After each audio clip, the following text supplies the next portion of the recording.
Hello everyone, আজকে আমরা চলে এসেছি বেঙ্গল সাফারির পাশে বৌদ্ধ মন্দির দেখতে। দেখো মন্দিরটা কিন্তু অনেক সুন্দর। চলো তোমাদের মন্দিরটা ঘুরে দেখায়। দেখো সবাই, এটি হলো বৌদ্ধ মঠের মেন গেট।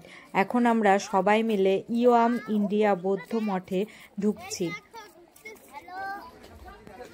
এটি শিলিগুড়ি বাসস্ট্যান্ড থেকে 11 কিলোমিটার দূরে বেঙ্গল সাফারির পাশে প্রকৃতির কোলে পাহাড়ের পাদদেশে অবস্থিত একটি বৌদ্ধ মঠ। মঠটিতে প্রবেশ করার জন্য কোনো রকম প্রবেশ মূল্য লাগে না, তাই মানুষ খুব সহজেই এখানে এসে মঠটি দর্শন করতে পারে। এই মঠটি নির্মল আনন্দ এবং আধ্যাত্মিক তাৎপর্যের একটি তীর্থস্থান। মঠটি বৌদ্ধদের কাছে পবিত্র। এটি ধর্মীয় অনুরাগী এমনকি অনুসন্ধানকারীদের কাছে একটি বিকশিত তীর্থস্থান হিসেবেও বিবেচিত হয়। মঠটি খুব সুন্দর করে তৈরি করা হয়েছে। মঠের ছাদ আরেকটি আকর্ষণীয় অংশ।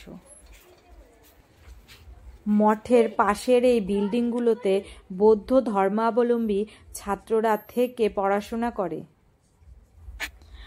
ওপরের অংশটি এমনভাবে তৈরি করা হয়েছে যাতে এর প্রতিটি ইঞ্চি তিব্বতী মঠের ছাদের শৈলী বহন করে। ধ্যানের ভঙ্গিতে বুদ্ধের বিশাল মূর্তিগুলি মন্দির ব্লকের ভেতরে স্থাপন করা হয়েছে।